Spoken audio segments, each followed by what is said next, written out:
Welcome, everybody. This is Dr. Todd. Dr. Toddy talking to you about your health and your food. We've asked you for questions on food. I will answer all your food questions. Let us begin. Jesse James asks us the question: what is the one food you love to eat but are ashamed to admit it? That would be deviled ham in a can. If you go to your department or grocery store, it is the small can. It has white paper, a little red devil, and 77 grams of fat. If you eat too much, you will explode. Your wife will not love you.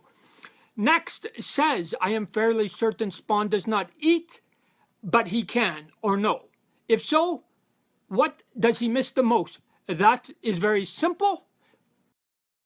And here's why. Because when you sit on the toilet, you get to read and you get to do your Facebook and your words with friends as you sit, and you get a nice round mark on your bottom. So he does not get to sit on the pot and read like all of us get to do.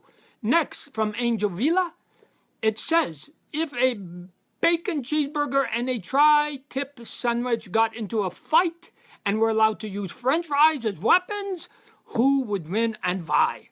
This, I think, would be even Steven for a short while, maybe 5-6 rounds. And here's why. Because they both would be throwing the pickle throwing stars. Then they would come in with their lettuce blades and come in. And the bacon chops. They would do the bacon chops. But in the... And then they would throw the mustard gas, because they both have mustard, and they would throw it just like World War I. But in the end, the tri-top sandwich, which comes from Canada, would win because it has vinegar, and vinegar can be white. So when his opponent was tired and needed a drink, he would offer him a drink, but it would be vinegar and he would die. So the tri-tip would win. Next, Alex Munoz asks, if Spawn was the name of a dish in a restaurant, what would it consist of? This is very easy. It would be deviled eggs, of course, paprika, because it's hot as hell, and ghost chilies, because those are even hotter than hell.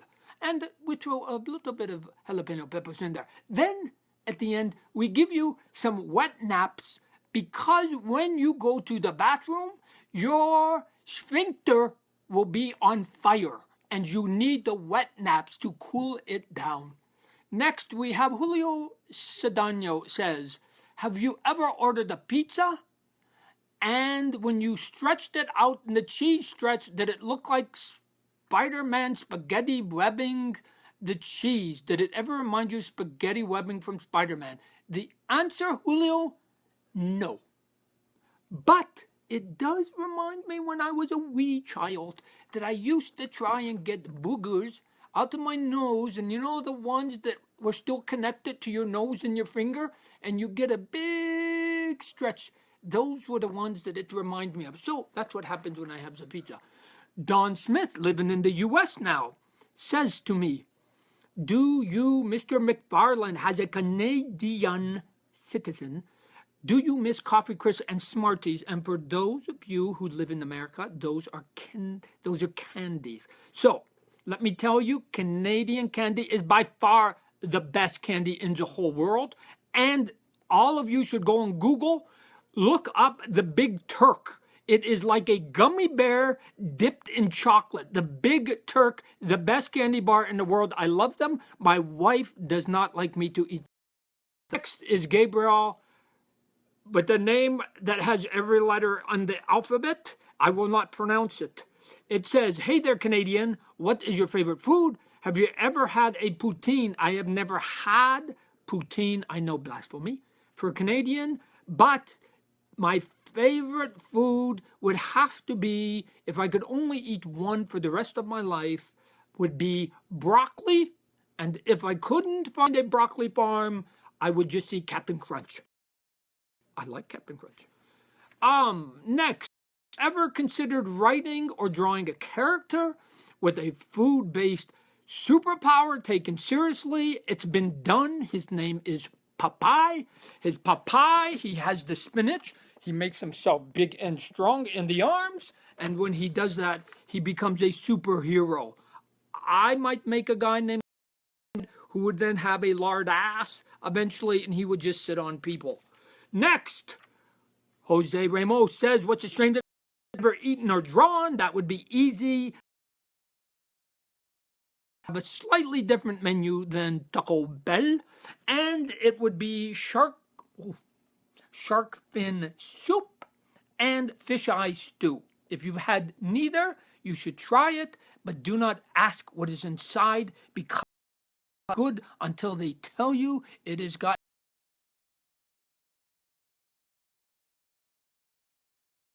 He asked, what's the most important all the years of Spawn?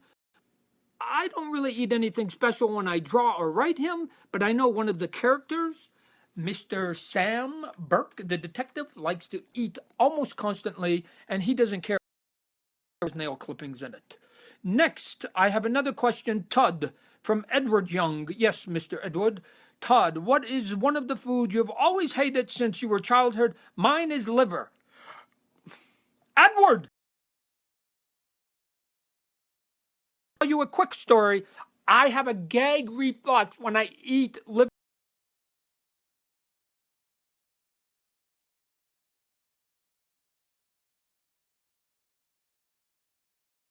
At the company's house, I would and I would cough the eaten liver in my hand, and once I had it in my hand, I would then put it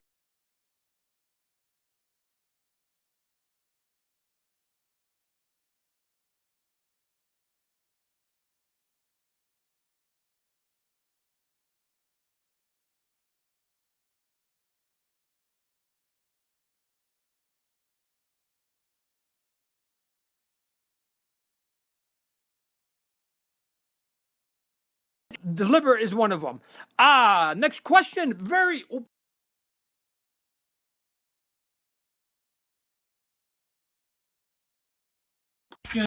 on my computer.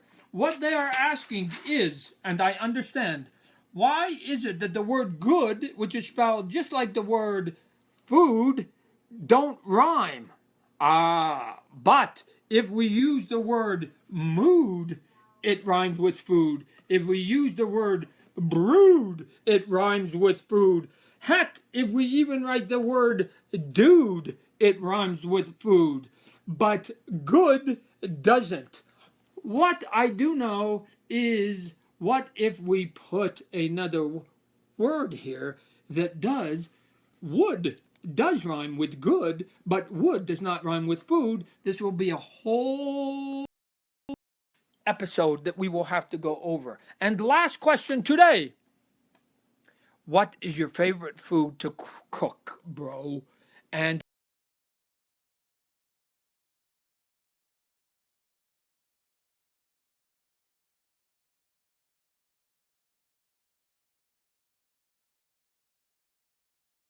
eggs